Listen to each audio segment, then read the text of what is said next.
This is Whole Nother Level with Dwayne Lindo. You know, frankly, I feel that we shouldn't even be talking about this. Simple as that. Frank Mazzei. Did they win the offseason in free agency? Yes. What does that mean? Absolutely nothing. Ladies and gentlemen, the one and only Craig Cousin. How can you not put Tom Brady number one on the Mount Rushmore of quarterbacks? Man, this guy's a legend. Rings speak. And Eric Wilson. I didn't know Eric was going to let you talk. Don't hate the player, hate the game. I've seen enough Facebook posts to know that you're not a Giants fan. Let's go.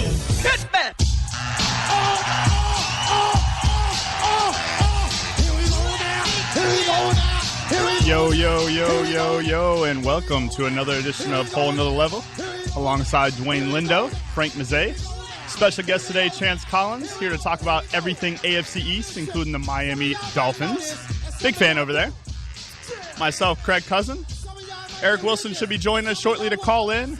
Him and L. Bushman are out in Orlando having a good time today. So we're definitely going to start by the sad news today that we've heard. The passing of one Muhammad Ali, in many people's opinion, including mine, the greatest boxer of all time. A legend to the sport. You know, someone that has really meant a lot more to the sport of boxing. It's really, what do you think, Frank? The one thing that I think about Muhammad Ali is he is a great ambassador for not only boxing, but of, people in general. I agree. I think he transcends boxing. I mean, almost, even if you're not a boxing fan, you know who Muhammad Ali is. He's one of the people that, when you look at all the greats, across the board, you look at Michael Jordans of the world, you look at the Tiger Woods in golf, then Jack Nicholson's. Muhammad Ali is one of the greatest, not only sports players of all time as far as what he brought to the game of boxing, but also just people in general and what he did to lead at a time where they needed to be led. And we have Eric calling in from Orlando. Eric, welcome. Welcome. Thanks for having me on the show, guys. Oh, wait. My show. Anyhow, no. What's going on, fellas, man? Not much, man. Just mourning the passing, the sad news that they took Muhammad Ali off life support last night. Hey, man, this is what I always say. If you think you can beat me, you better wake up and recognize. Rest in peace to one of the greats, man.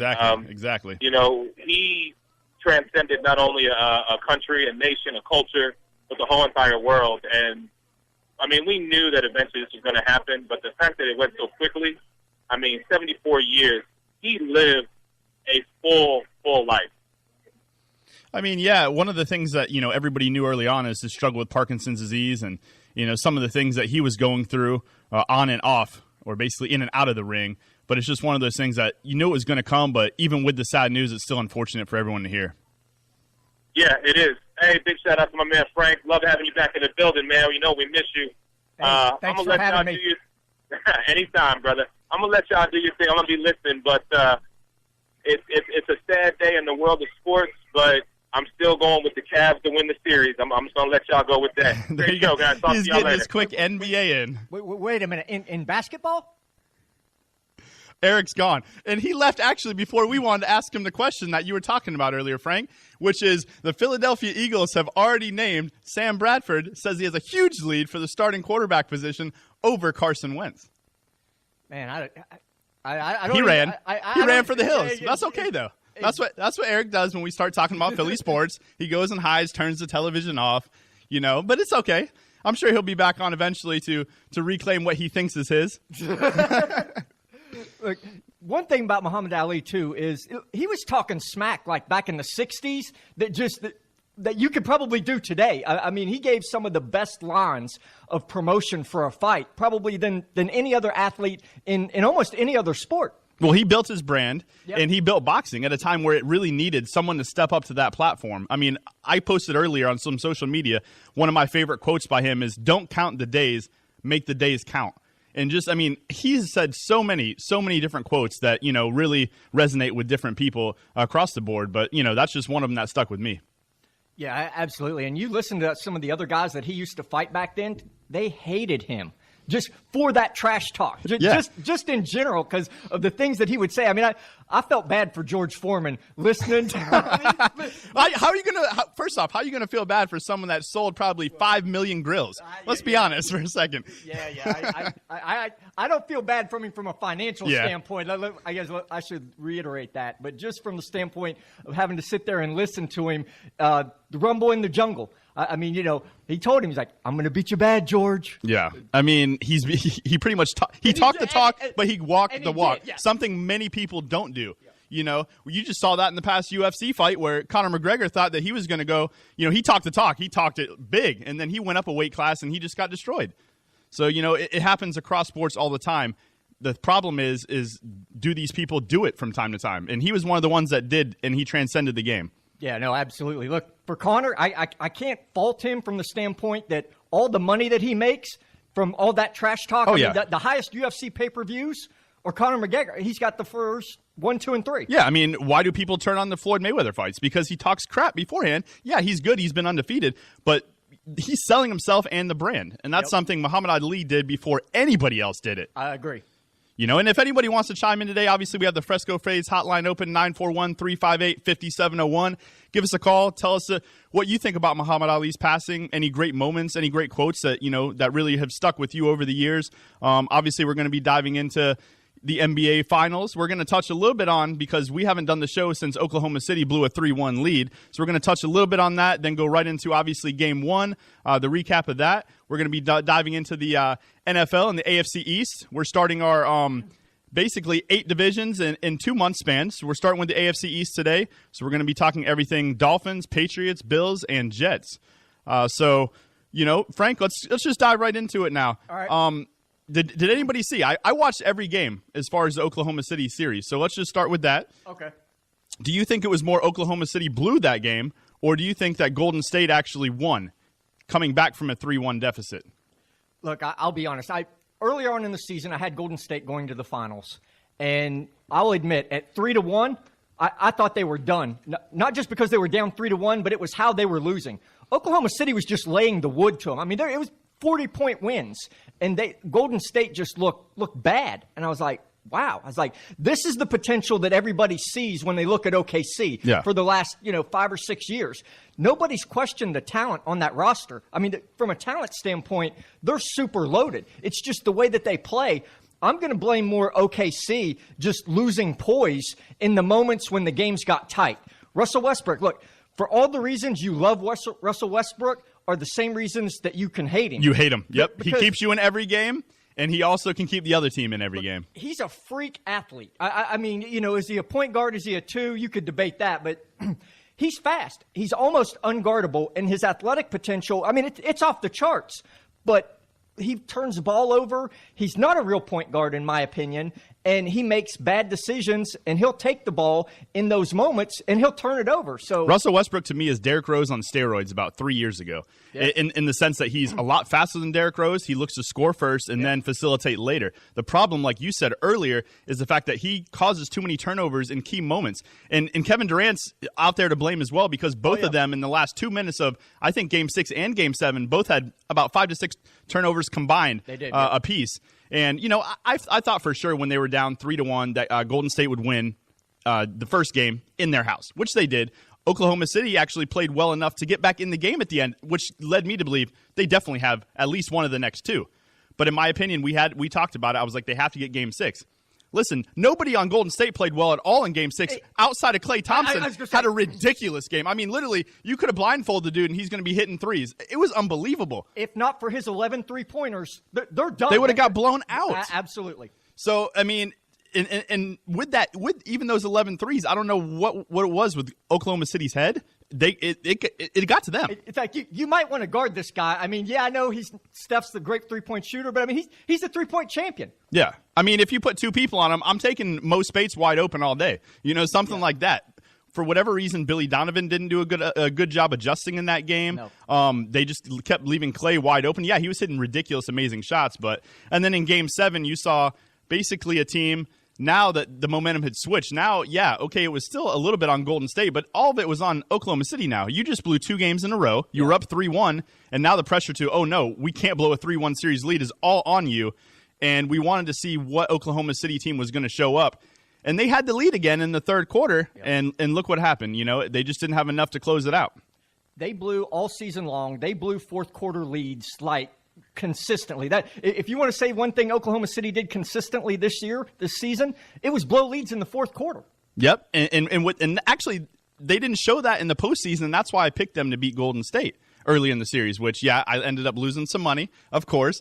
Old CC put his money where his mouth was, and then Oklahoma City did me dirty. I know when Dwayne gets here, he's a little bit dealing with some traffic issues today. But as soon as he gets here, he's another betting man that I'd like to get his take on.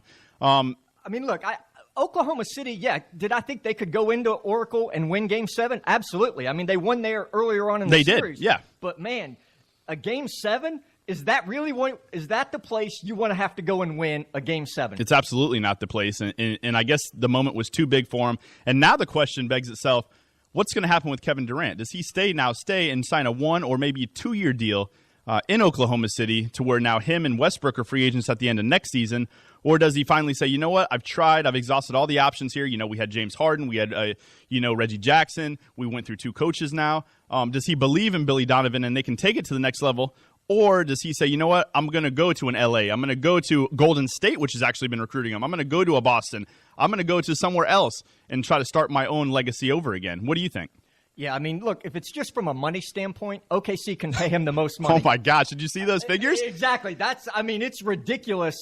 But Kevin Durant, and people have said this, he's not like everybody else. The money, I'm not going to say the money may not matter to him, but look, he doesn't like big markets from what some people have said. He doesn't have to be in New York or L.A. to have the spotlight on him. He's okay living in towns like, Oklahoma City, which, let's be honest. I mean, there's not much in Oklahoma City except the Thunder and maybe like an Applebee's. I mean, I haven't been there, but that's what I heard. Here's another question I'd like to beg. And we'll get into it a little bit more because obviously we're going to get really far into the Cleveland Golden State series now that they're in the finals. LeBron James is also a free agent at the end of the summer. And if Cleveland leaves, I mean, could he actually do him dirty again and call it the decision too? What if he calls Durant and like, you know what? Me and Durant can team up and pretty much win the next 3. Look, please don't go on ESPN and do another special if he is going to leave. Let me at least give him that advice. If you're going to leave, just do it. Imagine if he went back to Miami with Dwayne Wade again. You have Cleveland fans burning the jerseys again. Could that happen? I mean, look, him and Dwayne Wade are boys. They're best friends, yeah. He's hung out down there with him. So, look, would it surprise me? Absolutely not. Yeah, that's interesting. Chance, did you get a chance to watch any of the NBA playoffs at all? Yeah, a little bit. Mostly the Miami games and a little bit of that last series with the Thunder. Yeah, what did you think about that? You think it was more of a colossal collapse by Oklahoma City, or just like poise from a champion that's already been there and done it before, and then they said, you know what, I'm not going out like that? I think it was all the bench players for the Warriors playing great. Yeah, got them. Yeah, later in the series, at least in that comeback when they were down, what was it, 3-1? Yep, and it's basically carried over. So now we'll just jump right into the finals. You know what? We're going to take a little break, and when we come back, we're going to just jump right into the finals here and talk about what Cleveland's done to up until this point, basically rolled through the East. Whole nother level. Saturdays, 1 to 3 Eastern. Well, everybody beats Georgetown in the tournament. Let's not get it twisted. If they have a good season, they usually blow it in the postseason. Only on STLRmedia.com. And welcome back to a whole nother level. All right, let's just jump right into it. So we talked about how Oklahoma City, basically, we all are in the same, and that they blew the series lead. Yep. But now, obviously, 2 teams made it to the finals. That being the Cleveland Cavaliers in the East. They lost 2 games, both to Toronto Raptors. Yeah, they had a brutal road to get there. Huge. Brutal. It was awful. And then Golden State ran through the gauntlet, that is the West, and they made it for their respective conference. So after seeing Game 1, Frank, your take on Game 1 of the finals. Golden State has a pretty good bench, but I think everybody knew that. Look, the thing when I was looking at this finals, everybody was saying that Cleveland wanted Golden State. They wanted to show them that, hey, we would have beat you last year if not for those injuries. Yeah. But what people aren't realizing, too, is that Golden State wants Cleveland for that exact same reason, to show, hey, it wasn't a fluke last year. You could have had those guys and we'd have still done it. We want Cleveland. And I think it showed. I mean, look, if ever there was a game for Cleveland to win, it was that game. Game one. I mean, Clay and Steph combined for, I think, 20 points. 20 points. You're not going to see that again the rest of the series. No, I can guarantee that. One free throw between the two of them. Mm-hmm. I mean, they made, a couple of threes? I mean, and basically that's it. And it's funny that you say that, because can you ever remember a game in which, what if LeBron James scored 9 points or 11 points? I mean, he would be just getting roasted, even in a win. He'd be like, "Oh, LeBron's just not himself. He scored 9 points, 11 points." I mean, they're just going to get blown out if this happens again. Golden State does it. No one says anything about Steph Curry, anything about Klay Thompson, other than they had just had an off night because they got the win. Yep. I mean, Sean Livingston looks like the Sean Livingston that everybody thought Sean Livingston was going to be. Obviously, he had that gruesome injury that he's fought back from. He was in the D League for a while and actually made it back. He could start on most teams. Yeah, in my opinion. And so could Iguodala. Yeah. I mean, look, they're a matchup nightmare for any of Cleveland's guards because, I mean, Sean Livingston is 6'8". I mean, look, if he turns around and sees Kyrie Irving on him, I mean, you just post him up, and he's so good at that mid-range jumper. I think he was 8 for 10 the other night, 80% shooting from the mid-range jumper. He had an interview after the game, and they were like, "Oh, what was going good for you?" He's like, "My bread and butter, the mid-range jumper." And I always go back to the lost art of the mid-range jumper, because everybody wants to either drive to the basket or shoot threes these days.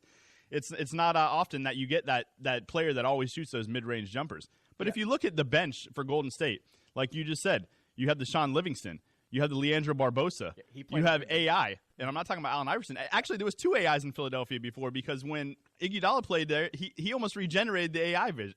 You have Anderson Varejao and you have Mo Spates. That starting 5 could actually contend with some of the teams in the league. Yeah. And that's their bench. Yeah, no, look, Golden State has a really good bench. And look, this bench is better than what Mark Jackson had in Golden State. He didn't have all these guys on his bench when he was the coach there. So their bench has been upgraded the last couple of years. And look, it showed. I mean, Cleveland's bench, I mean, did they have one? I mean, first off, where's J.R. Smith? Did he even get off the plane? I'm not sure. He took 3 shots all game. He made one of them. I didn't even notice he was on the court. And it's someone that was like, he's been cocky throughout the entire playoffs. He's been hitting threes like it's nobody's business. They're going to need him to step up if they have any chance to win the series. Dellavedova, he actually plays pretty well on Steph. I just think the stage is a little too big for Tyronn Lue right now. Yeah, that's going to be – he's going to have to make some adjustments too, because, again, those matchups, look, it favored Golden State all game long. It's like you're going to have to move some things around and actually do something. I mean, look, they said it in one of the playoff games that Tyronn Lue looked like a rookie head coach. Well, the funny thing is, too, is that, okay, so David Blatt gets fired. Guess what David Blatt did last year? Regardless of what anybody wants to believe, he got the Cavs to the finals and was up 2-1 in the finals against a Golden State team. So now they're back playing Golden State again. If Tyronn Lue doesn't win 2 games, guess what? It's a failure. You fired your coach for no reason. I don't care what anybody says. You can call up here and argue all you want.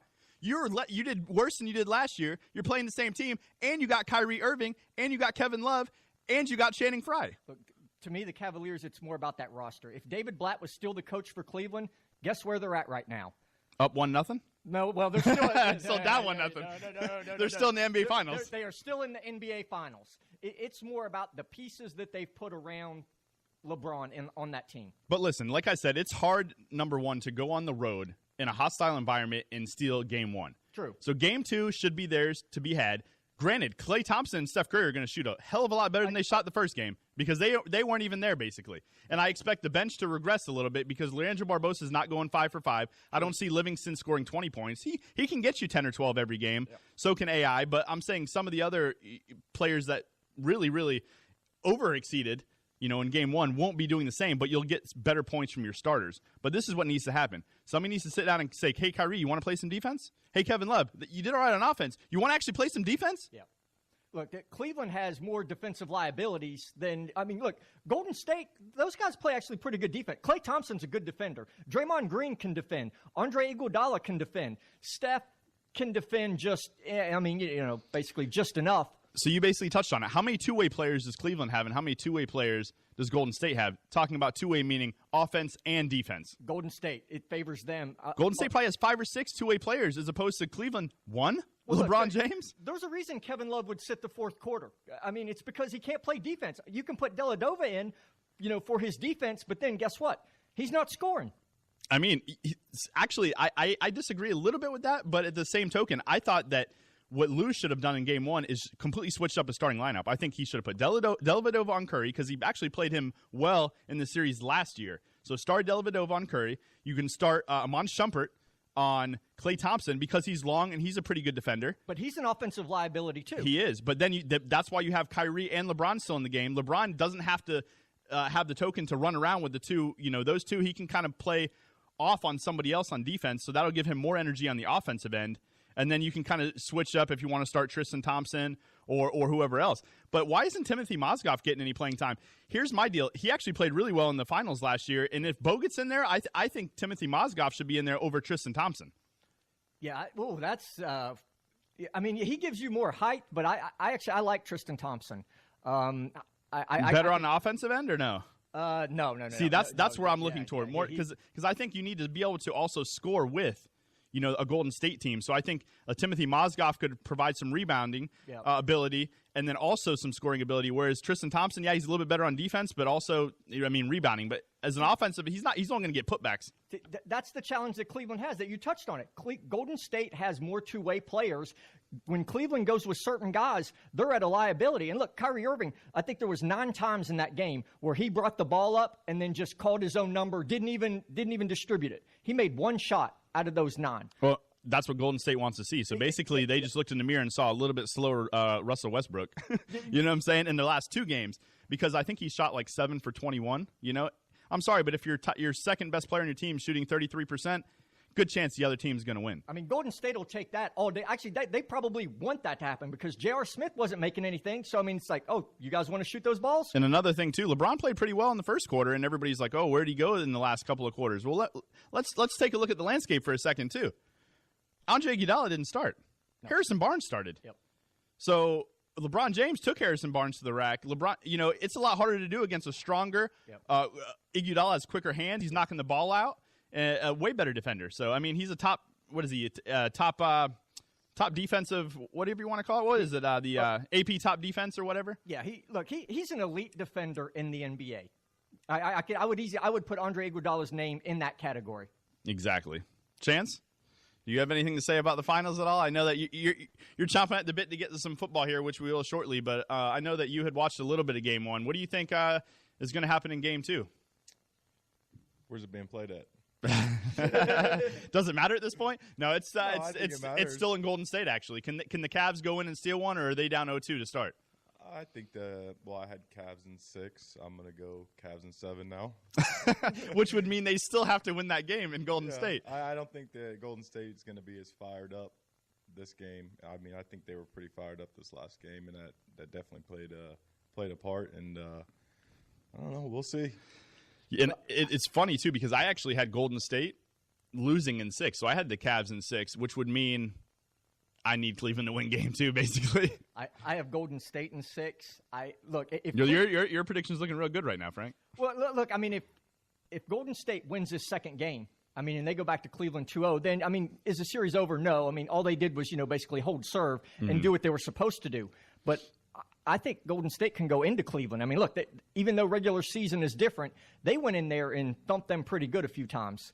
They did. And the only thing that I look at is in the Toronto series, and I know Toronto's a completely different team than Golden State, but, Cleveland basically wrecked them by 20 at home every single time. So I think that Cleveland could do a good job of holding their own home court, but you got to get one in Golden State, and you got to show up. You have to show up. LeBron needs to sit them down and be like, listen, this is what needs to happen. And he needs to play better himself. So it starts by, showing that he's the leader and they're going to follow in his footsteps. Look, Golden State's not going to blow any games from losing their poise and just starting to play stupid. They made it through. Look, you could look at the road they went through this year and say, wow, they had some pretty tough games being they're more battle tested playing out in the West than Cleveland is coming through the East. Look, Detroit, Atlanta, and Toronto, I don't trust Cleveland in close games just for that reason. You get through a close game and a tough series, I think it prepares you a little bit better, because if Golden State, even if they go down, say Cleveland jumps up 2-1, would you say that it's over? I mean, would anybody on Golden State be nervous like, oh no? No, I mean, not after the last series where they came back against just an equivalent of a team, in my opinion, in Oklahoma City. There's no way that you could say that the champs are done. One of the things that I've noticed that Golden State kind of struggles with a little bit is going against an athletic team, and regardless of them only stealing one game, the Portland Trailblazers played them really well. Damian Lillard, he went off in that series, and they had a hard time guarding him, and they had a hard time guarding Westbrook and Durant, and they had the same type of run and gun offense. So it's almost like a mimic offense of their own that they have trouble stopping. The problem with the Cleveland Cavaliers is they're not that type of offense, and if they try to play that type of offense, that plays right in the hands of Golden State, because that's how they actually want to play. Exactly. So, I mean, we'll see what happens with that, but we're going to go ahead and take a little bit of break. When we come back, we're going to touch on a little bit of baseball here, look at the landscape. Obviously the Cubs are just crushing lately, and my Boston Red Sox not playing too bad either. When you come back, you listen to a whole nother. Welcome back to a whole nother level. These guys drop more points than Steph Curry.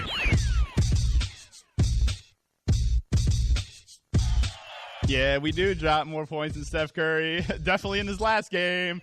Wow, we scored that many points? That's impressive. Hey, from his last game it was only 9, bro. So 10 points isn't too bad. This is true.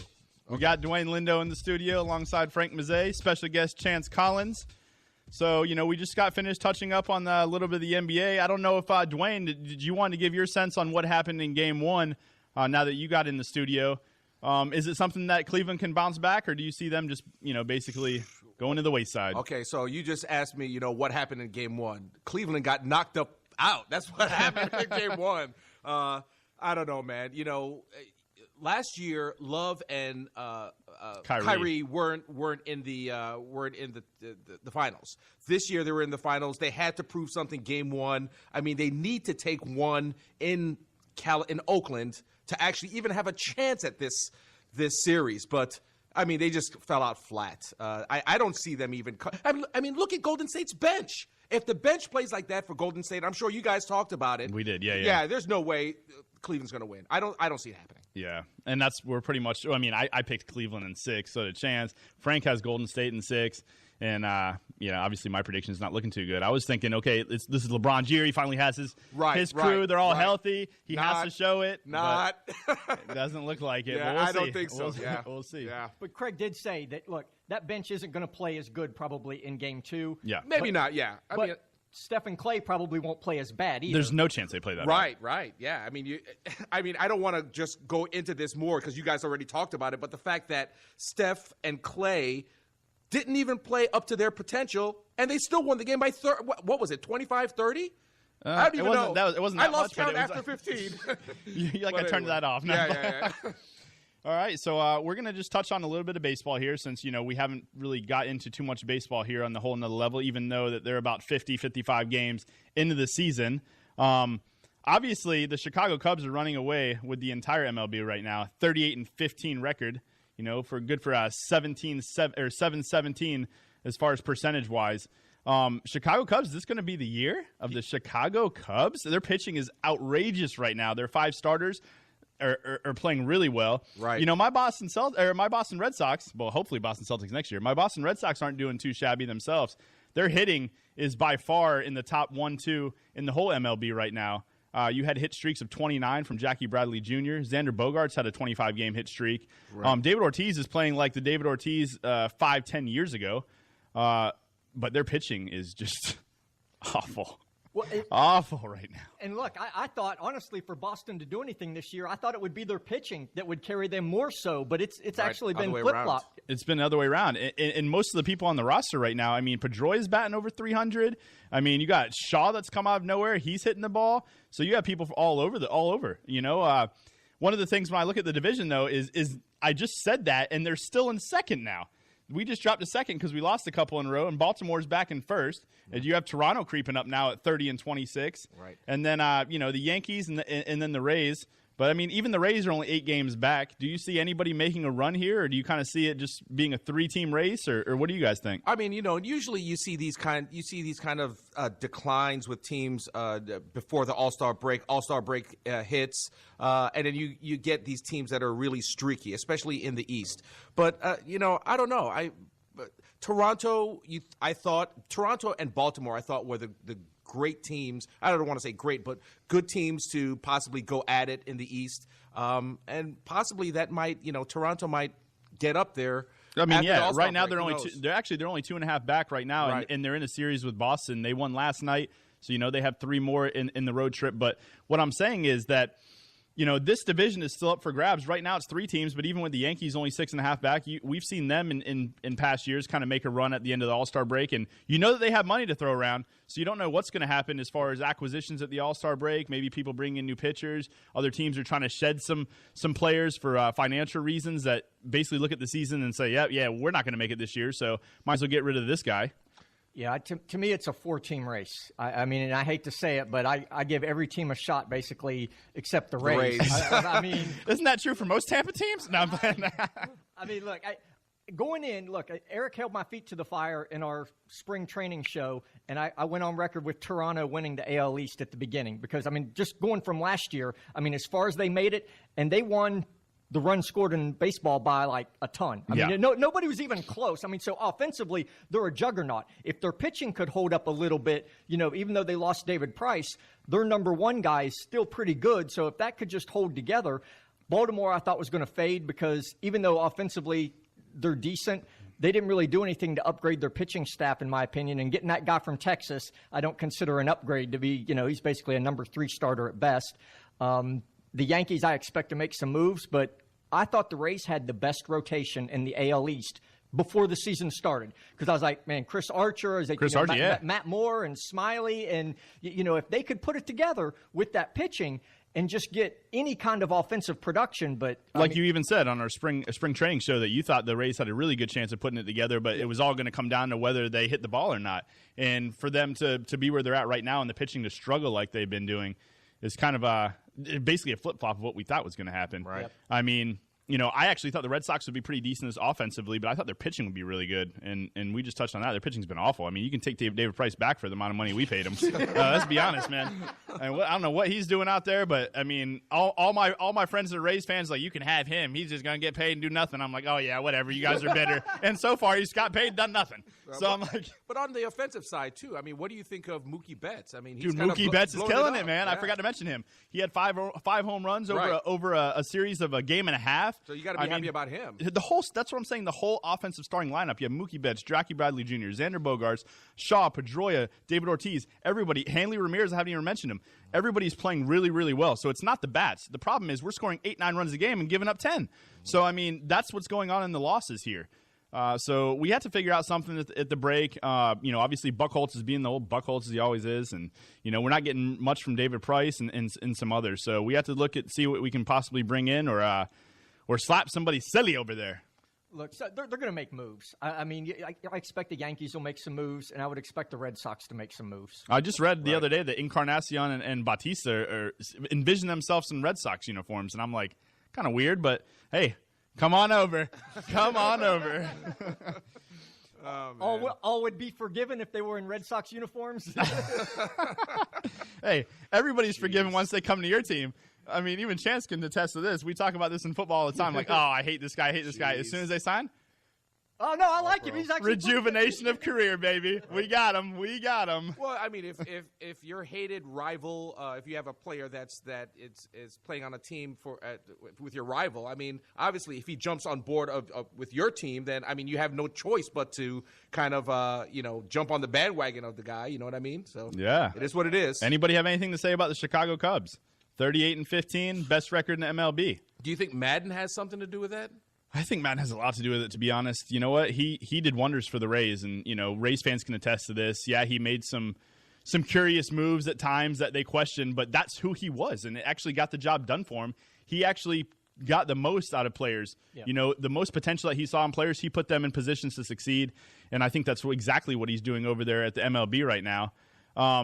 And also my boy Theo Epstein coming over from the Boston Red Sox. Right. Of course, they have the money to spend over there, just like the Red Sox and the Yankees have. But I think that he's done wonders with what he's had. Right. Agreed. And, I think it's a combination of the two. Chad, what do you think? Because I know that you're a big baseball lover. And, I think that you have a lot to say about it. Let me get dialed in here. I think it's a combination, just like you said. You've built the system. And, wow, Jake Arrieta is a washout in Baltimore. And what's funny is you look back and there's that tweet from a couple years ago where a heckler got on him and he said, mark my words, in a couple years I'm going to be a frontline premier starter in Major League Baseball. And he's done it with the Chicago Cubs. There'll probably be no bigger sports story than when the Chicago Cubs finally win a World Series, and it's looking like it might be in 2016. And I agree. I couldn't agree more, and that's why I wanted to get you guys' take on that. I mean, the curse, baby. What bothers me about this franchise, though, is you have a generation of people about our age who grew up watching the Cubs and Harry Carey on WGN, and they revel in this poor history that the franchise has as far as collapsing and choking, and we saw what happened in 2003 against the Marlins. If there's any team that's bound to turn it around and get maybe 5 or 6 breaks in a row come the postseason, it might be Joe Madden, Chicago Cubs. But talk about probably, you look at it and you go back to guys like Connie Mack, Casey Stengel, Tony La Russa in recent years, Jim Leland. But look at Joe Madden. I mean, Joe Madden is probably the best baseball manager to come down the pike in the last 15 years. I couldn't agree more, actually. Yeah. I really couldn't. Yeah. Look at his resume. Yeah, exactly. I mean, look, I give Madden a lot of credit from the standpoint of, look, the Chicago Cubs are doing this with young players.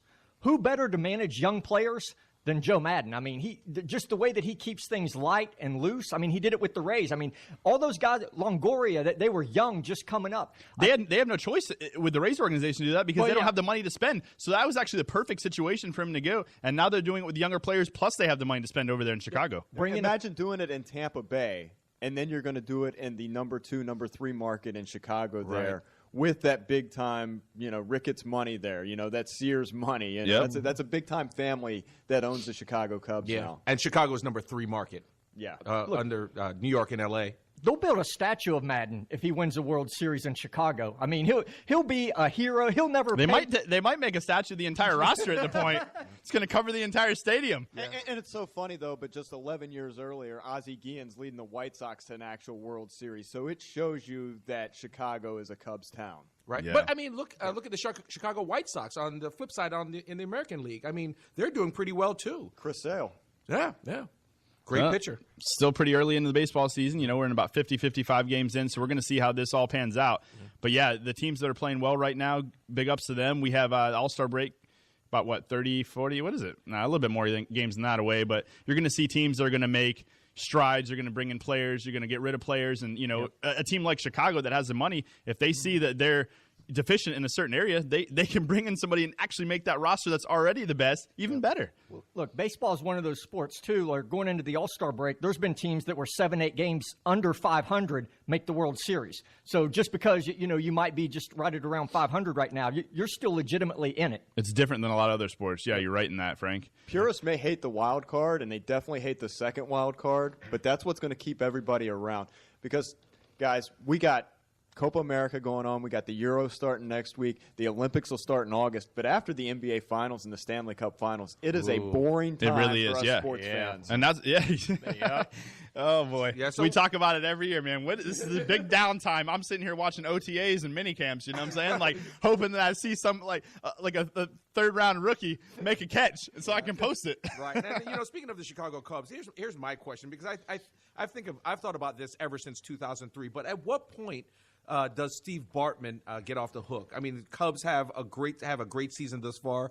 At what point? No, I mean, in all seriousness. When does Lee Smith get off the hook for 1984? I mean, this goes on throughout the last. Listen, 100 these or so years. these are the things that are. I mean, what about Babe Ruth calling a shot against the Cubs in the World Series? I These- mean, it's a lot more than Steve Bartman. I mean, Well, yeah, the GOAT. Oh no, Buckner.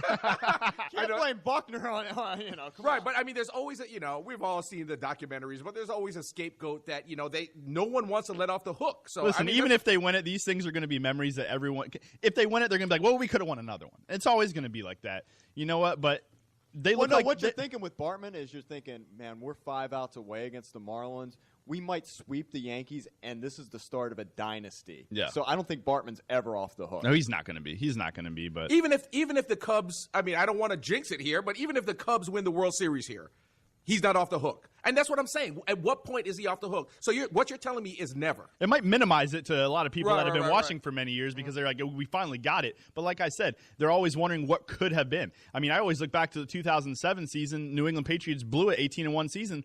We had a helmet catch by David Tyree. That, I'm not saying it haunts me at night, but I still think about it, and I'm still pissed every damn time I see it. And for whatever reason, NFL Network, they want to play it every week. I love that. Every damn week. I love seeing that. Of course catch you up, like yeah. seeing it. For some crazy reason. I don't know. Now, when Buckner, when he committed that error, it was, a tie ball game, that type of thing. It was a game 6. Yes. Yeah. Okay.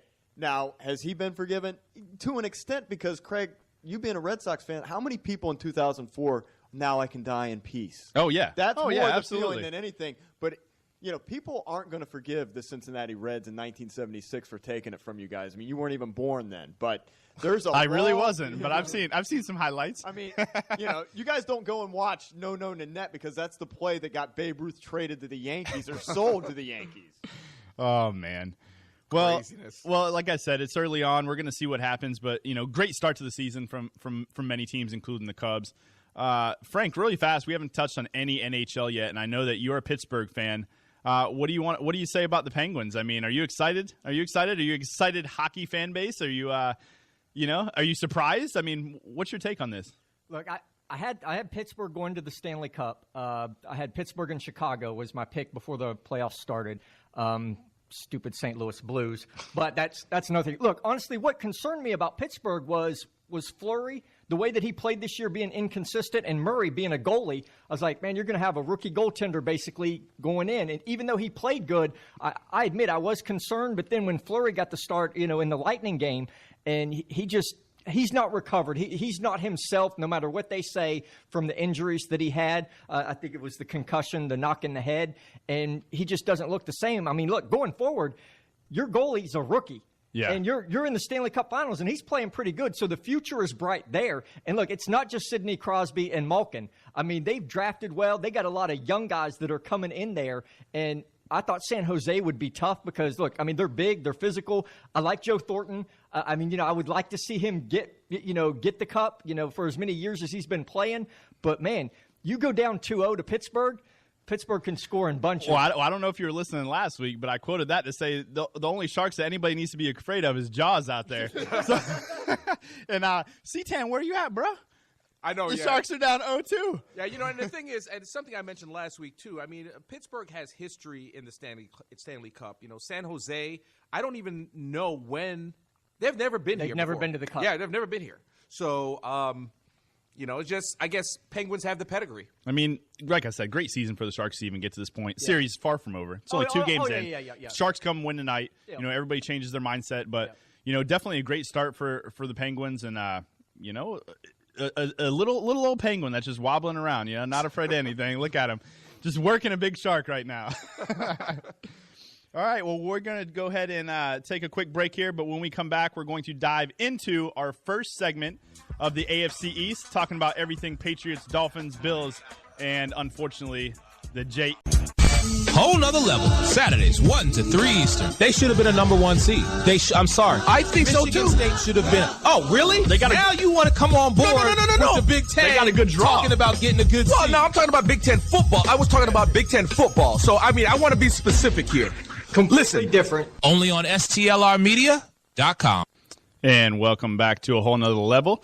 Like I said before, hit us up on the Fresco Fades hotline, 941-358-5701. We're about to dive into our first conference, AFC East. We're starting with The Dolphins, the Patriots, the Jets, and then also the Bills. We're about 2 months away now from the first preseason game, which is the Hall of Fame game on August 7th, Green Bay against Indianapolis. So here on out, we're going to do one division a week, starting with the AFC East.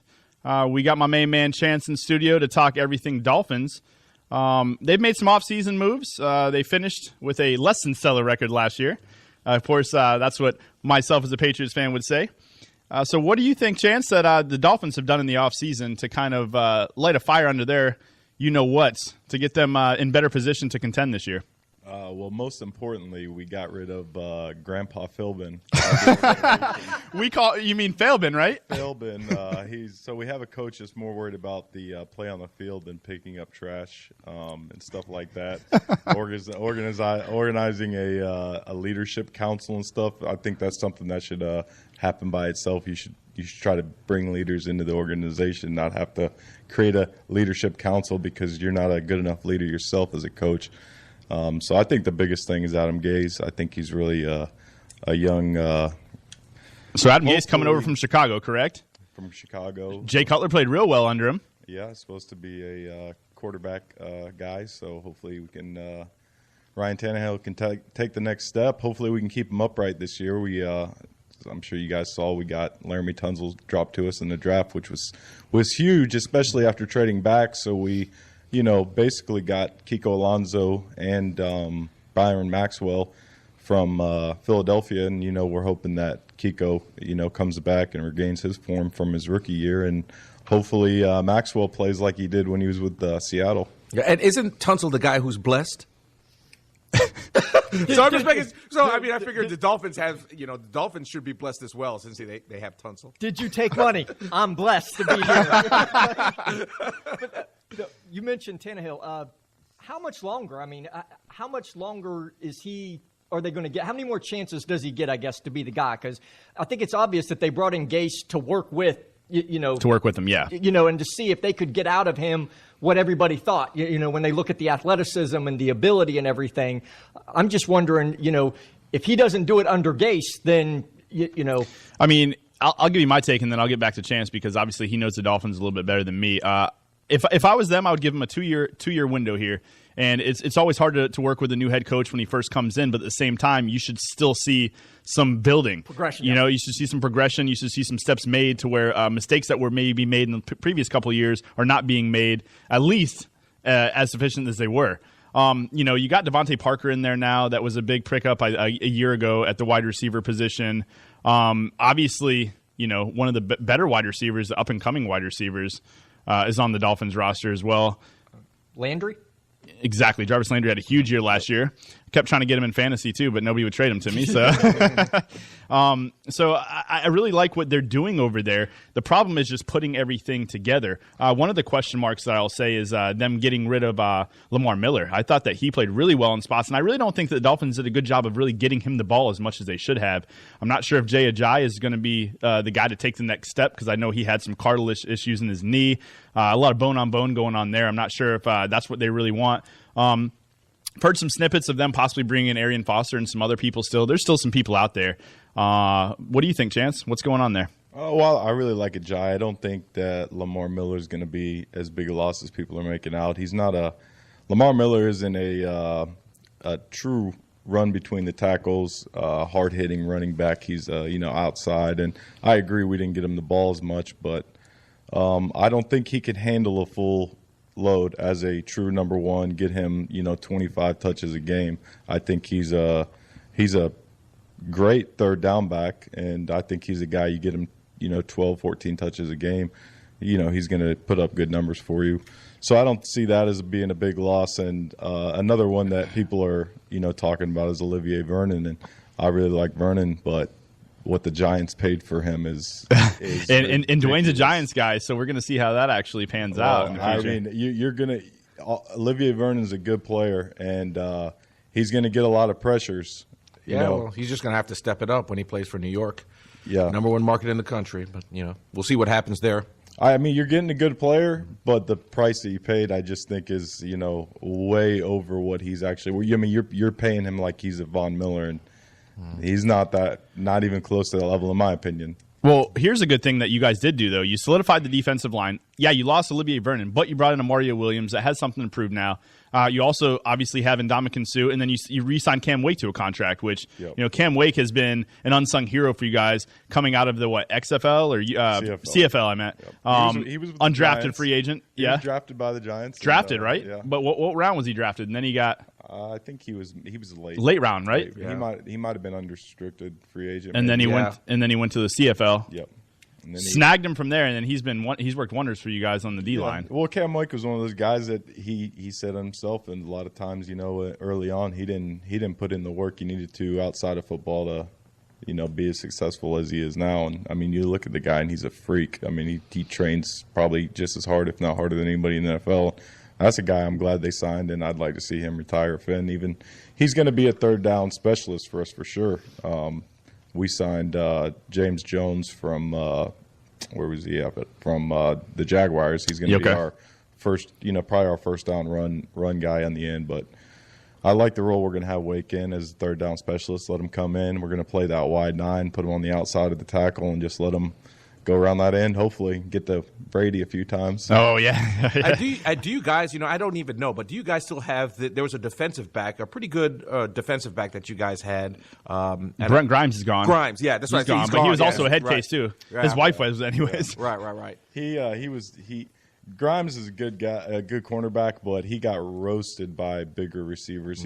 I think he's on the decline a little bit, and he's a small guy. So you think he'd be better set in the nickel then, as far as? Well, yeah, I think you put him up against. Look at some of the receivers in the East. We got Marshall and some big guys, and he doesn't match up well against them anymore. He's a Buck now, right? Yeah, he went to Tampa Bay. Yeah, him and his wife both. So we'll see if she keeps. That's who you got to watch out for. Is his loudmouth wife. His wife's more aggressive than he is on the field. Yeah. I'd be afraid of her. She'd probably kick my ass. So you got Maxwell in the secondary now to take Grimes' spot, and who do you have on the other side? And what do you think about your linebacker position at this point? Well, I mean, then that's a reason why we got rid of Grimes as well, is because, we got Vance Joseph coming in from Cincinnati.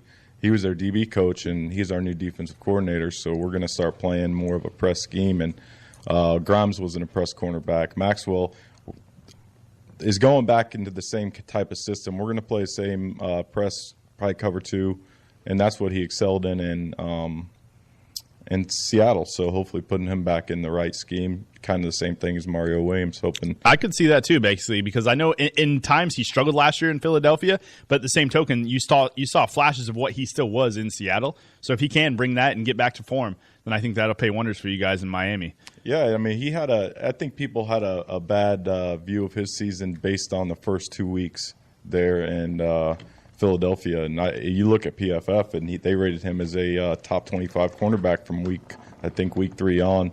He got roasted by Julio Jones in week 1, and everybody remembers that. Everybody gets roasted by Julio Jones. There you go. So, I mean, I've said it on this show before. Julio Jones, in my opinion, is the best wide receiver in the NFL. Other people, they can take Odell Beckham, they can take Des Bryant, they can take whoever they want. I think Julio Jones is the best receiver in the league. Obviously, Antonio Brown's in the conversation as well, but me personally, I think he's just uncoverable. Yeah. So I don't give him too much bad stuff for that. I mean, like you said, going up against Julio Jones, somebody going up against Calvin Johnson before he retired, you can't take too much from that because they're going to beat everybody. Yeah. But, all right. Well, we have a lot of question marks. Hopefully a lot of them pan out, and if they do, the same with Kiko Alonso. I think Kiko Alonso has the talent to be one of the best middle linebackers in the league if he's healthy. We'll see. We have a lot of question marks there on the defense. Well, speaking of question marks, we'll switch teams real quick. I think the New York Jets right now, obviously we've talked about it before, they have the biggest question mark. What is going on at their quarterback position? Are they going to pay Ryan Fitzpatrick, which has basically been a career backup? Are they going to give him $10 to $12 million a year like he's asking? Or are they just going to settle and be like, listen, we're going to give you $7-8 million. You take it or leave it, because really the landscape now, there's no other teams out there that need a quarterback. St. Louis drafted their quarterback. Philly has 3 quarterbacks. We talked about it. 49ers are now on Kaepernick. They still have Blaine Gabbert. The Denver Broncos, they drafted Paxton Lynch. They brought in butt fumble himself, Mark Sanchez. I really don't know if another team right now, Cleveland Browns, they had an issue. They brought in RG3. They really believe in RG3 now. And I'm on board with that too, giving RG3 another chance. I think that I agree. Yeah. I think he can excel there in the right situation. So what does this mean for the Jets? They signed Matt Forte in the offseason. Forte said he wanted to go to a Super Bowl contender. I don't see a quarterback over there that can contend in the Super Bowl. I think I'm just surprised that this whole Ryan Fitzpatrick thing hasn't been a done deal as of yet. I mean, the Jets need a stable quarterback. As far as I'm concerned, with the 30 quarterbacks they have right now, I mean, Ryan Fitzpatrick is the best option they have to actually go on to try to have a season like they had last year. I mean, they had a winning season last year, and, they just need to get over that hump. I don't understand what the deal is with this whole Ryan Fitzpatrick thing, because with these other quarterbacks they have, I think Geno Smith is their best option. Geno Smith. And that's not saying much. Bryce Petty, Christian Hackenberg. Yeah. Look, somewhere along the lines, Ryan Fitzpatrick forgot that he's Ryan Fitzpatrick and started thinking that he was somebody a little bit better. I don't know where it was, because the money that he was asking for, I mean, let's be honest. Would anybody give Ryan Fitzpatrick $15 million? No, but the quarterback market is so ridiculous right now. He's looking around looking at like, wow, this guy just got 15, this guy got 13, this guy got 17, $20 million. Based on the season, he had the numbers. If you put a blank spot over his numbers, then yeah, that season was worth that $15 million, because that's still a little bit below market value for a starting quarterback in the NFL. But the same token, what did you do the rest of your career, man? You've been a really, really, really good career backup is what you've been. You tried to start at Buffalo, didn't pan out for you. And now, you've been a starter at the Jets. Yeah, you had a good season, but guess who cost them that last game to make the playoffs too? Ryan Fitzpatrick. He threw 3 or 4 interceptions in that game. The Ivy Leaguers outthought himself on this one. Harvard. Yeah, no. Mr. Wonderlick, the 50 out of 50. I know he's smart, but at some point you make the offer and then say, look, you're Ryan Fitzpatrick. Here, yes or no. Look, the highest paid quarterback right now on the Jets roster is Geno Smith. So you drafted him in the second round. He's had, a couple of starts? I mean, and that's basically it. So you got to at least see what you have there. And Bryce Petty. I mean, look, you drafted Bryce Petty. He was a 4th or 5th round pick, I believe. And then Hackenberg, I'm not even really sure what's going on there, but you drafted him pretty high too, I believe, 2nd round. Well, people forget that actually Geno Smith was leading the quarterback race until he got punched in the jaw last year. That's when Ryan Fitzpatrick took over. So I think Ryan Fitzpatrick, forgot that as well. I think that, the whole Kirk Cousins thing, Washington Redskins, he got a franchise tag. And to me, Fitzpatrick is kind of the same caliber as Cousins. And, this guy got a franchise tag. So, I mean, I don't know what his reasonings behind asking all this money is. But, I mean, I could just picture him looking at, Kirk Cousins and getting all this money, getting the franchise tag and, wanting all this money, basically. Fitzpatrick doesn't have the intangibles that Cousins has, though. Yeah. Ryan Cousins is gritty, and you see what he does in the 4th quarter of games. That's why he got that franchise tag. Gotcha. I mean, Ryan Fitzpatrick, relates himself and relates more to an Andrew Luck type in his head than he does Ryan Fitzpatrick. Yeah, maybe Andrew Luck from last year. I think that's the only one that would. No, listen, Kirk Cousins is younger, number one. And he's definitely he's progressed a lot better. He's actually progressed. He hasn't played and then had one decent season. And then, of course, anybody that's like, you like that. I mean, I'm going to give him some money. Wouldn't you? I mean, look at the Jets. They're not built around a really good quarterback. I mean, let's be honest. I mean, Ryan Fitzpatrick was their guy last year. So their defense is good. They got with Forte, they have a running game. They've got decent wide receivers with Brandon Marshall and Decker. So they don't need, and you don't have to be an elite quarterback with the Jets. So I say, give Geno at least the shot in training camp. If Hackenberg beats him out, so be it. If Bryce Petty beats him out, then so be it. Well, I'm wondering if that's what the Jets are thinking right now, because they still haven't signed him, and he hasn't really come down in his price at all. So throughout OTAs, what does Geno look like? Does he look like the Geno that you thought he was going to look like? And you're basically paying a third of the price that you would be paying Ryan Fitzpatrick. You can put that money and invest it somewhere else. Because let's be honest, does anyone in this room think Ryan Fitzpatrick's going to be the Jets starter more than maybe 2 years? No. Exactly. So why pay him all that money now? I mean, maybe a rent a year. Right. You're going to do a rent a year right now, but it's still him being on that roster. They might make the playoffs, but they're not going to win the Super Bowl. Well, I mean, the thing is with me is at this point, that's their only option as far as I'm concerned. So, I mean, I would figure you've signed the guy to something, I mean, come up with some kind of deal, because the options you have now are sketchy at best, in my humble opinion. But look, I know what Ryan Fitzpatrick is. I don't really know what Geno Smith is yet, per se. I mean, granted, You know what you think he is, though. Well, exactly. Well, yeah. I mean, look, in the small window, okay, you've got some ideas, but, he doesn't even have a year of starting under his belt to make that decision. Ryan Fitzpatrick, I've seen for, 8, 9, 10 years? Yeah. And that's as good as he's going to get. He's not getting any better. He is what he is right now at this point. I mean, at least with those other guys, there's got to be some upside there or something that you can work with. Well, like I said, I think that they will get a deal done eventually. I think that's something that both sides have to do because I don't see Ryan Fitzpatrick outside of retiring going to go anywhere else and start. I don't. The only other place that I would possibly see is Denver, but they obviously brought in Mark Sanchez and they drafted a quarterback in the first round. So why would they bring another quarterback in the mix to kind of ruin what they've already had started on OTAs? Second round. Second round. Excellent. Yeah. Are you talking about the Jets? Or Hackenberg or Lynch? No, I was talking about Paxton Lynch, Paxton actually. Lynch So out he of did, Memphis. yeah. So I did go in first round, yeah. So I don't think that's going to happen. But some of the other things I think that they did, though, obviously Matt Forte. That's a good I pick. think he's going to be really, really good there. Yeah. Let's not forget they had Chris Ivory last year, which played really well. Yep. I think Matt Forte is a really good scat back. He can kind of get out of the backfield, catch passes as well. He can beat some actually linebackers and things like that down the field. They still have a question mark with Muhammad Wilkerson. There's reports that he's not going to report next week or two. Not really sure what's going on. He wants a new deal. They're real hesitant to give him one. They have a great D-line without him, but they have a really, really good D-line with him. Yeah. And it might be one of those financials to where they're like, we can't give him that money right now because we don't know what's going on with Ryan Fitzpatrick. So they might have just both of them in limbo right now. Yeah, that's true. And look, I think they drafted the kid out of USC basically as the replacement to Wilkerson anyhow. So just as, insurance. So it'll be interesting to see. Maybe they could trade him. I mean, somebody would trade for him if he was available, I would think. Oh, absolutely. Yeah. So what do we think about, let's go to another team, the Buffalo Bills. What do you think that's going on with them? Anything that you see from the Ryan brothers coming in? Rex Ryan and his brother. Rex and Rob Ryan. Guaranteeing victories already against the New England Patriots, by the way. Guaranteeing victories. I'm shocked. Because that's what they do. Talk about someone that self-promotes himself. We were talking about Muhammad Ali earlier. There ain't nobody that self-promotes himself in the NFL more than old Rex Ryan.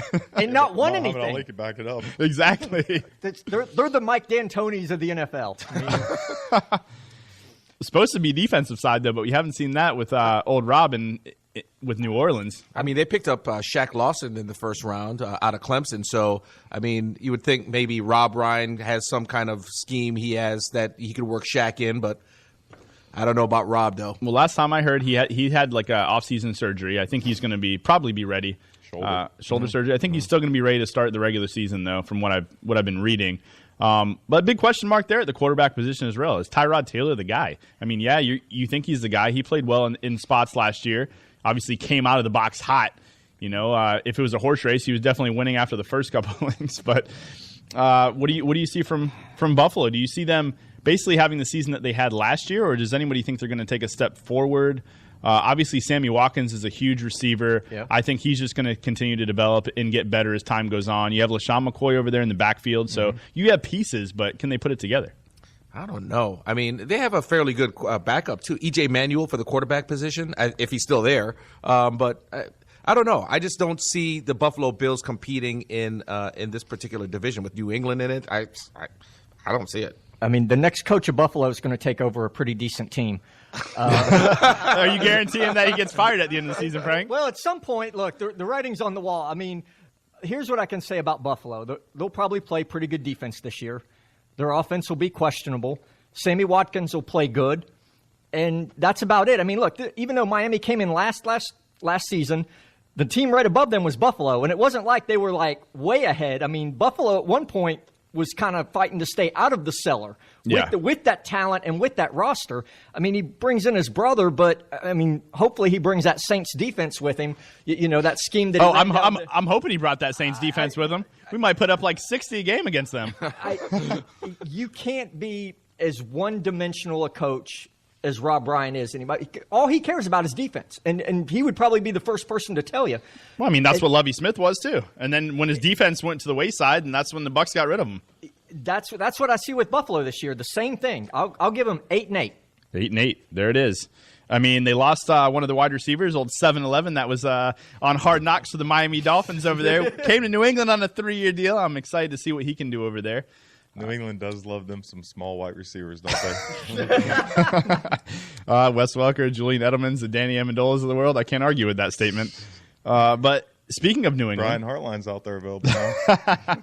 Turn on your Heartline. Speaking of New England, I'm really excited to see what we're going to be able to do this year. I really, really like the acquisition of Martellus Bennett. I think it's going to be really hard to stop the two tight end set that we go to with both him and Gronk, both being 6'7", 6'8", over 270. I really don't see how linebackers and even corners are just going to jump over. So that's going to be ridiculous. Then you have Julian Edelman and Danny Amendola just flashing over the middle. And then if Chris Hogan can provide some of the catches on the outside that he had made in Buffalo, and obviously with a better quarterback this year, our offense, I think, is going to be really, really good. One of the things, too, Deion Lewis coming back from ACL injury. Last year, he was almost unstoppable in that position. Granted, he doesn't re-injure that knee. Still got LeGarrette Blount, re-signed him, so I really like what we're doing. The biggest thing is we brought back Dante Scarnecchia on the offensive line. About to say, let's ask questions about that offensive line. Oh, dude, it's going to be way more solidified than it was. We had so many injuries last year, so now we have Sebastian Vollmer, Nate Solder coming back from injury. Both of them are going to be healthy, ready to go at their respective positions. Dante Scarnecchia does the best of bringing out what teams or players are basically good at, getting the best out of each player. So he's going to put the rookies. We had 2 rookies on the line last year. So they're going to be in way better position now to start. There's still question at the center position because we have 2 good ones, Brian Stork and then also Andrews. So it's going to be a fight through camp. We still have Marcus Cannon on the roster. We drafted some decent offensive linemen that are coming out. Cooper? Yep. And that's the other one, too. I haven't even mentioned him. We got him in the Chandler Jones trade, Jonathan Cooper, which was a former first-round selection. So we'll see if Scarnecchia can bring the talent that he had coming out and see if he can dive into that potential. But offensively, love it, love it, love it. On the defense, a little scared of the secondary, to be honest. Malcolm Butler, there's talk of him holding out. Hopefully he doesn't. You like that hold that I just did? It's OTAs, though, yeah, so I know. You shouldn't worry about holdout talk until camp comes I think around. he's going to report, actually. They said that it wasn't contract-related. But even so, like if he goes down, I do like Dale Roberts that we drafted out of Marshall last year, but then he got injured in camp. I think he has a lot of potential. We'll see, like I said, but I like the linebacker. Obviously, the linebacker core is super solid. And then the D-line, even though we lost Chandler Jones, I like what we brought in. We brought in Long. We brought in Shea McClellan. They said that he's probably going to start an outside linebacker / D end. You have Ninkovich. You have Jabal Sheard there. And then we have some young guys on the D-line. So, I see New England winning the division again. What do you guys see? I mean, they have no competition in the division. Oh, we have I disagree. I know you're a Dolphins fan, but I mean, how much better are they going to be? I mean, obviously Frank just mentioned that they were in last place. They were 6-10. Are they going to be that much better? I guess. Well, let me ask you a question. What percentage of team success do you attribute to coaching? I'm not going to put a number on it, but a good amount. Let's put it that way. So I will say that we have talent on our team. We'll see how Adam Gase is. Okay. I think Vance Joseph is a huge upgrade for our coaching on the defensive side. If Adam Gase is built up to everything he is, that's what we've been lacking the most in the last 4 years. So you attribute Philbin to that 6-10 record? Him and Kevin Coyle and Bill Lazor. Okay, yeah. All right. Okay. And when Bill Lazor came in, he brought that Chip Kelly offense, which was successful for a couple of years until teams caught up to it. And now you see the same thing going on with Kelly, and I think he'll be out of San Francisco in a year or two. Fair enough. Even with his quarterback, he finally has one in Colin Kaepernick, huh? I think it's the system that he runs is just too vanilla. The NFL's caught up to it. That'd be interesting. I mean, obviously the biggest question mark with New England is Tom Brady going to be suspended the 4 games or not? If he is, can Jimmy Garoppolo at least go 2-2 while he's out? That's going to be huge. If he goes 1-3 or 0-4 even, then anybody has a shot in the division, obviously. But I think ultimately that it's going to be less than 4 games or no games because I think he's still going to continue to appeal the process. And eventually I'm sure something is going to happen, but we're keep appealing the appeal to the appeal to the appeal. So he'll retire by the time it's all said and done. Keep stomping those feet, Brady. That's it. Hey, we'll stomp him all day, and I love it. We will. Don't forget about that 3rd-round draft pick this year. I'd like to see Jacoby him get Brissett. some playing time. That's it, Jacoby Brissett. You never know. You never know. But you know what? Like, we're going to see it in preseason the game, and I really like what I saw from Jimmy Garoppolo thus far. And I think that when we drafted him in the 2nd round, I was like, what are we doing right now? We don't need a quarterback. But Belichick always knows what's going on. And I bet a bunch of teams right now wish that they would have drafted him at the end of the first, knowing what they know now about their current quarterback position. We're going to touch into other teams coming up here in the next 2 months because we're diving into the divisions. But with that said, I guess we can go ahead and give our predictions as far as, I'm sure Eric will get his in if he wants to, but we can go around and give our predictions as far as who's going to finish where in the AFC East, just based on off-season moves alone. I mean, obviously there's going to be injuries. At least we're not handing out a championship. It's just a divisional. Just division one. Yeah. We're not handing it out. We're not even talking playoffs right now. So we'll go around. Chance, since you're the guest on the show today, how's it all going to shake out? You can just, whatever you think's going to happen. Let's give me the Bills, Jets, Dolphins, Patriots. You can give me records, or you can just give me how it's going to shake out in the 4. Well, obviously, I'm going to go at the top, the Miami Dolphins. So you go from worst to first. But I think it's going to be a competitive division like it always is, and I don't think any team in the division is going to be worse than 9-7. So you have them all finishing 9-7 or better. Last year they were all except for us.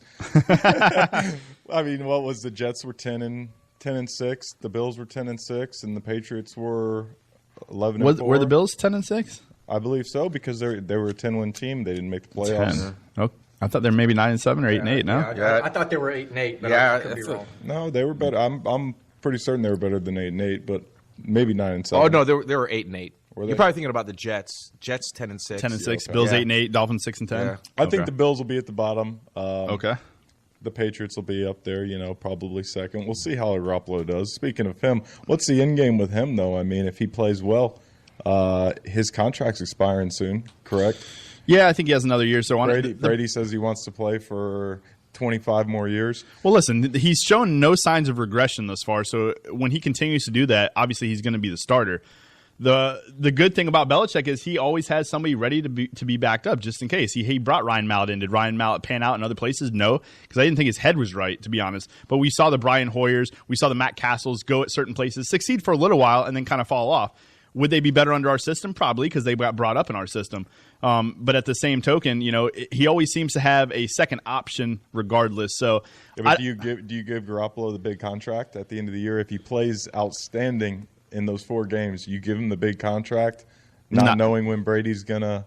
Not if Brady's ready to go. No, retire. Because then I think somebody will be more apt to trade for him that needs a quarterback, and then we get another first-round pick or even a couple seconds or something like that, or even maybe a player acquisition.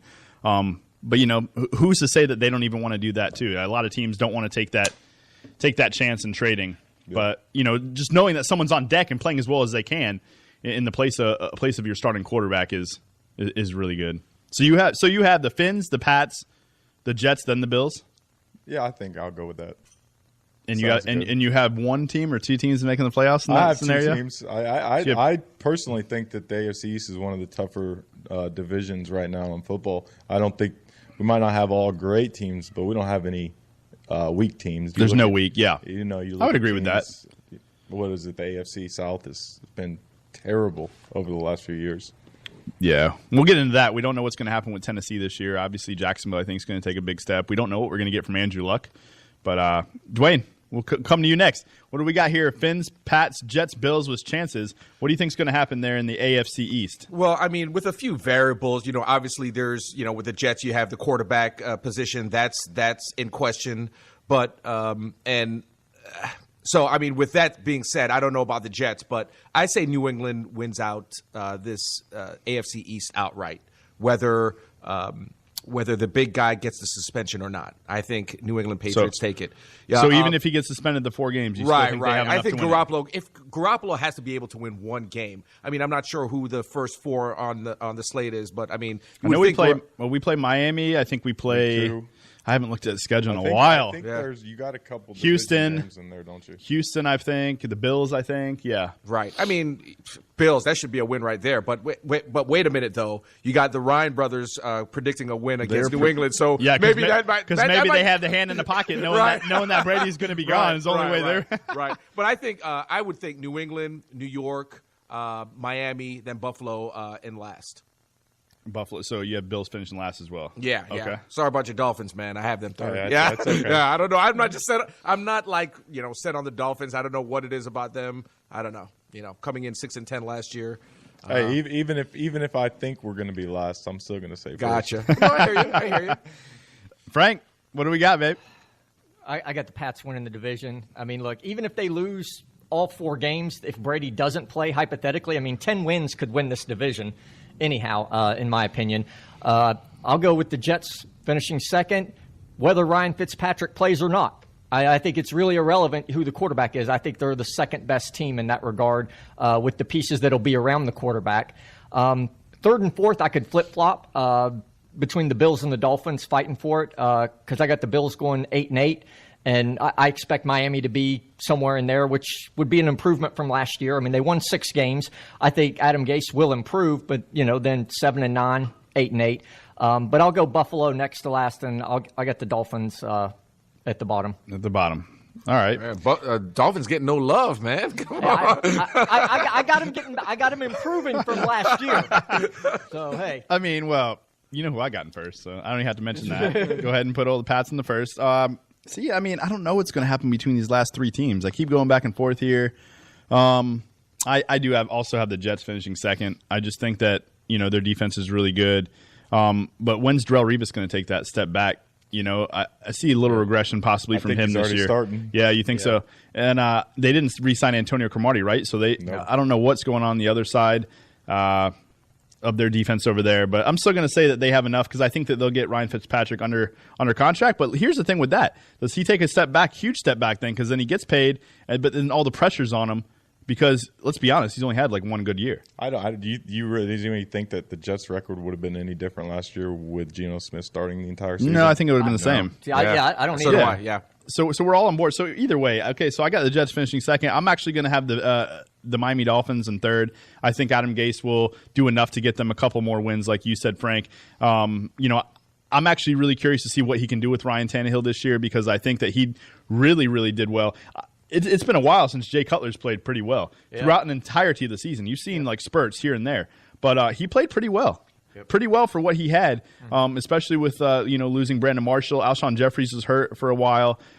He really utilized the tight end, so that's one of the things that I look for over in Miami because I think Adam Gase really keys in on using the tight end use. And you still have Jordan Cameron over there, correct? Yeah, actually, speaking of that, Jordan Cameron recently said that the reason he re-signed with us is because Julius Thomas called him and said, "You got to play for this guy."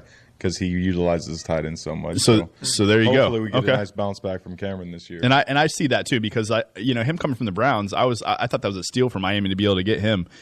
So I think that he's going to pay wonders for Ryan Tannehill because everybody knows when things are going tough, quarterback's best friend is the tight end. Yep. And then I have the last, obviously the Buffalo Bills I have finishing last.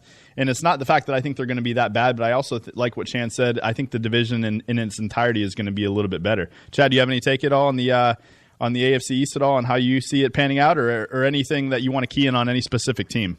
Evil Empire, obviously, in first place there. The other 3 spots are kind of in between there.